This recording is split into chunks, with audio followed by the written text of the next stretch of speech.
So this 3% extra amount is what he is offering you is nothing but risk premium. Okay, and this risk premium we will utilize, and I will come back to it when we will be coming up with CAP amount, capital asset pricing. We will be discussing this risk premium study. Right? So the risk premium is there, and just because of this, that's why it is well said that it is a compensation for time and risk. The compensation for time and risk is the cost associated with the fund. The cost of effort helps the company in evaluating its investment decision, designing its debt structure, deciding its dividend decision, investment in current assets, and appraisal of the financial performance of the firm. It is everywhere. Because you have to consider always the cost associated with it. That's why we first consider the cost and then only we try to benchmark it further with the help of our profits. And whatsoever you are getting over and above is your actual profit. If you are earning only the cost of capital, I will say better you are at break-even point, no profit at all. And nobody will do a business for no profit and no loss. It's better to keep your funds in banks. And even I will say you, a person will never do a business just for a reasonable rate of return. He does the business only for a higher rate of return, whatsoever is being provided by the way, over and above. Because it is considered that whenever you are putting your money in bank, it is as good as giving the money to the governments. And it is totally considered as a risk-free one. Okay? Now, first of all, first most important thing is the cost of debt, which in the role play was considered to be the cost of having CNGs. Okay? Debts are the liabilities of the firm and include the term loan, debenture and the bond. What is the difference between debenture and bonds? Anyone? What is the difference between debentures and the bonds? There are bonds like deep discount bonds, something like that. So debenture carry a fixed rate of interest. They also carry a fixed interest. Bond is not a James Bond over here, okay? What is a bond? 007. Bond is a sort of agreement. It is for a short term of period. Oh. Yes.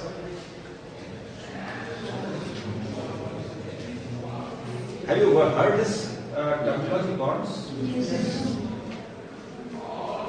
Yeah. So it is an agreement between two parties, be it government, be it like company or so, which says that there would be a certain amount which would be paid back. Like we are paying certain amount, and there is an agreement which says that at a certain interest rate, this amount would be paid back after a certain period of time. We have a written. Yeah. After a certain period of time is okay.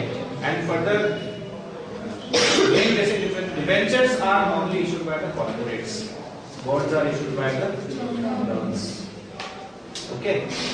This is or the government organization, or you can say the public sector organization. Now again, one more terminology comes here when we say public sector. What is different between public limited company and public sector? What is difference between public limited company and public sector? In Indian context, we try.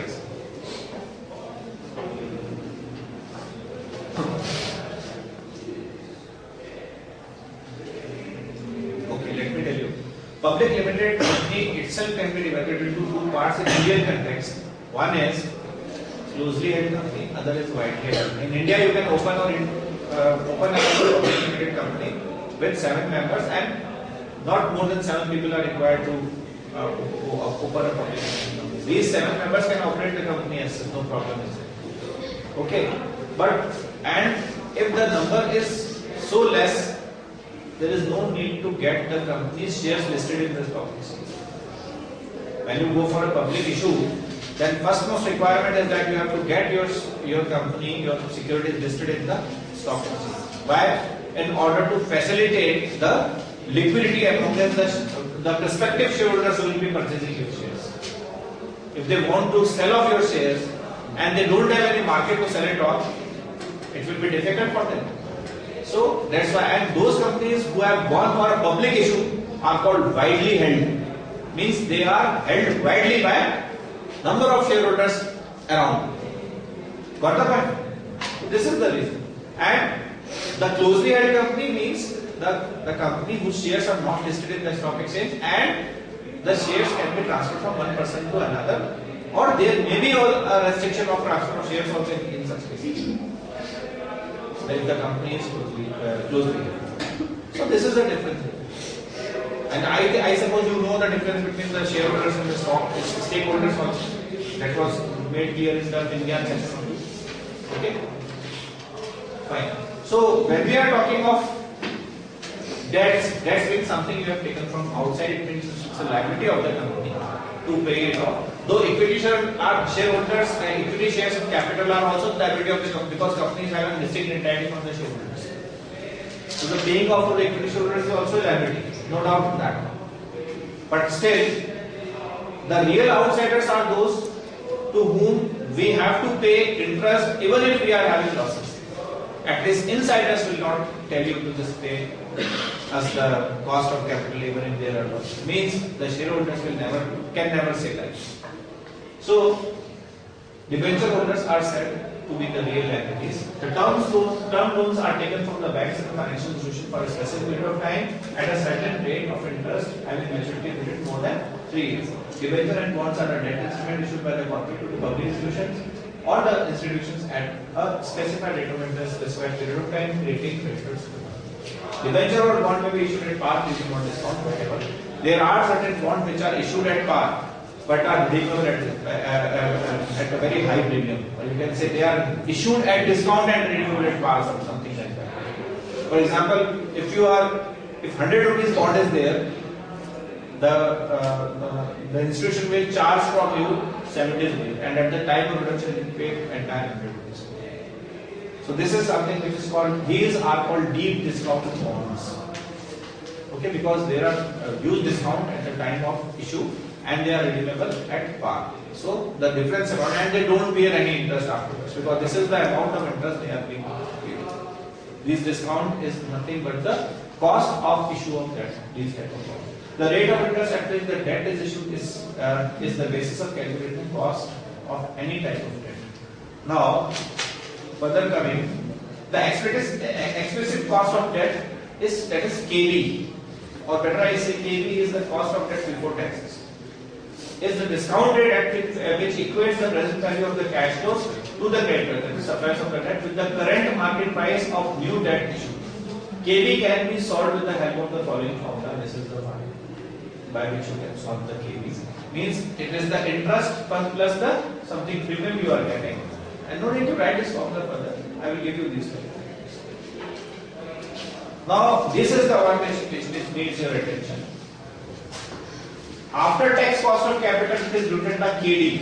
KD is the before tax and KD is the after tax. The formula itself signifies that KD is equal to KB 1 minus KD. Okay, where KB is before tax cost of capital, KD is after tax. Before tax cost of debt represented by KB can be determined by simply considering the interest payable as follows. Is nothing but what the interest is. Whatsoever interest you are paying on the principal which you have calculated using your Excel sheets is nothing but the cost of debt. So that's why I told there is no need to write that. Even if you will, formulas are there further, but you will be able to understand in a very, very much better way. I will make you understand the formulas. No need to cram any formulas. I promise you that. Now let us see this illustration. If a firm borrows rupees 1 lakh for 1 year at 10%, the cost of debt is 10,000, which is the annual interest. What is the cost of debt? 10,000. You have borrowed 1 lakh on which you are paying 10,000 as an interest. It means 10% is the cost of debt you are paying. Is it clear to everyone? Any doubt in this? Very simple. After tax cost of debt, that is KD, is calculated by adjusting the before tax cost to the tax rate applicable. the formula for after tax cost of capital will be this. So here it will become 6%. If 50% is the cost, if 50% is the tax rate, and actual earned is 12%, 6% will be the after tax cost. Here it will be 5%. Okay, if 50% is your tax rate, then after tax cost will be 5%. And this is one of the leverage which is provided by the debt. Now there are two types of debt. One is called limited debt and another is the perpetual. Perpetual debt means once you have paid it, once you have taken the debt, no need to pay throughout your life. But these type of debts are not there now. Okay, what you have to pay is just the perpetuity or just the annuity, or you can say just the interest. No need to pay back the entire amount. Is a debt with no maturity value. Such debts will not have any principal repayment as long as the company is operating. The cost of perpetual debt can be calculated as long as company is operating. It means at the time of liquidation, these debts are also to be paid off. Okay. It is very simple to calculate. KB will be I upon sale. SP is the sale proceeds of the debt. What is the actual sale proceeds? Sale proceeds means how much amount you have actually sold the debentures. For example, you are selling 1 lakh debentures rupees 10 each. It means you will be selling 10 lakh rupees in the market. Now debenture selling you will be getting 10 lakh rupees, but 2% you have paid the brokerage. What actual sale proceeds you have got? 98 lakhs. So 98 lakhs will be considered as the actual amount on which you are paying. So in this way, when the sale proceeds are less than what on which you have paid, you have to pay the interest, the actual effective rate of interest increases. Okay, and if it has to be after tax, then you have to apply after tax formula. Is it clear to everyone? Do you have any doubt up till here?